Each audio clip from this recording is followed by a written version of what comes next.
بسم اللہ الرحمن الرحیم ومن شر حاسد اذا حسد۔ السلام علیکم ورحمۃ اللہ وبرکاتہ۔ امید ہے کہ آپ خیریت سے ہوں گے انشاءاللہ۔ آج قرآن مجید کی سیریز کی سورۃ الفلق کی آخری جو آیت نمبر 5 کی ہم پریکٹس کریں گے، اور انشاءاللہ میں کوشش کروں گا کہ اس آیت کے ہر ایک حرف اور ہر ایک لفظ کو صحیح طریقے سے ایکسپلین کر سکوں تاکہ تجوید کو آپ کے لیے آسان بناؤں۔ تو شروع کرتے ہیں سورۃ الفلق کی آیت نمبر 5 جو کہ آخری آیت ہے۔ بسم اللہ الرحمن الرحیم ومن شر حاسد اذا حسد ومن شر حاسد اذا حسد ومن شر حاسد اذا حسد۔ اس کا جو پہلا لفظ ہے وہ ہے ومن۔ جس طرح ہم نے پچھلے آیات میں بھی یہی پڑھ لیا تھا، تقریباً ہر آیت کے شروع میں من یا ومن کا لفظ آ رہا ہے کہ ہم نے یہاں پر نون کے اوپر اخفا کرنا ہے کہ ہلکی سی غننے کی آواز ناک سے نکالنی ہے، اور ہم پڑھیں گے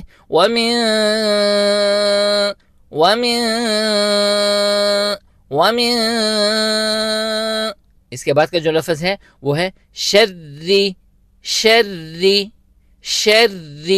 شین اور را دونوں کو باریک کر کے ادا کرنا ہے۔ را کے نیچے کیونکہ زیر ہے اس وجہ سے، اور شین کیونکہ حروف مفخمہ میں سے نہیں ہے، موٹے حروف میں سے نہیں ہے، باریک حروف میں سے ہے، تو شین اور را دونوں کو باریکی کے ساتھ ادا کرنا ہے۔ ہم پڑھیں گے شری نہیں پڑھیں گے بلکہ شری، اور را کو کھینچنا نہیں ہے، شری نہیں پڑھنا بلکہ ایک حرکت کی مقدار۔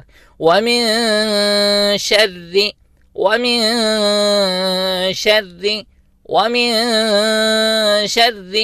اس کے بعد کا جو لفظ ہے وہ ہے حاسد۔ پہلا جو حرف ہے وہ ہے ہا۔ اس میں اکثر دوست غلطی کرتے ہیں کہ وہ ہا کے بجائے وہ ہا پڑھتے ہیں، وہ حاسدین پڑھتے ہیں، جو کہ غلط ہے، کیونکہ ہا کا جو مخرج ہے وہ وسط حلق ہے، حلق کا جو درمیانہ حصہ ہے وہاں سے ہم ہا کو ادا کریں گے۔ اس کے مد مقابل جو دوسرا حرف ہے وہ ہے ہا، اس کی شیپ بھی الگ ہے، اور اس کی جو پروناؤنسیشن ہے، جو مخرج ہے وہ بھی الگ ہے۔ وہ ہم اقصی حلق جو کہ سینے کے قریب میں ہے اور حلق کا بالکل آخری حصہ ہے وہاں سے ہا ادا کریں گے، لیکن یہاں پہ ہا ہے، حاسدین ہم وسط حلق سے حاسدین پڑھیں گے اس کو، حاسدین ہا کو 2 حرکت کی مقدار کھینچنا ہے کیونکہ اس کے ساتھ الف ہے، تو ہم پڑھیں گے حاسدین، سین کو 1 حرکت کی مقدار کیونکہ سین کے نیچے زیر ہے، حاسدین نہیں پڑھنا بلکہ حاسدین، سین زیر سی، حاسدین، اور دال کے نیچے چونکہ تنوین ہے، قاعدہ یہ ہے کہ اگر تنوین کے بعد حمزہ آ جائے اگلے والے لفظ میں تو ہم نے تنوین کو ظاہر کر کر پڑھنا ہے، ہم نے وہاں پر غنہ نہیں کرنا۔ ہم حاسدین اذا حسد نہیں پڑھیں گے بلکہ ہم اس کو ظاہر کر کے بغیر غننے کے ہم پڑھیں گے حاسدین اذا حسد، حاسدین اذا حسد۔ اس کے بعد کا جو لفظ ہے وہ ہے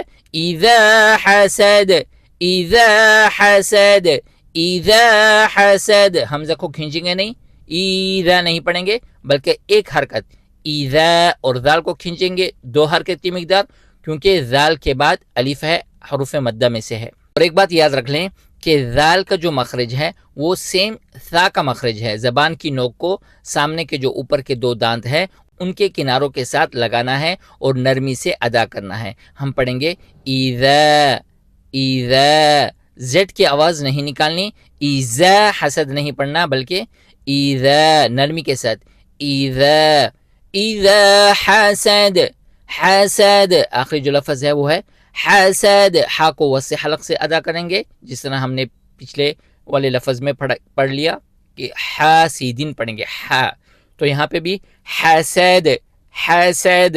اور آخری جو حرف ہے وہ ہے دال.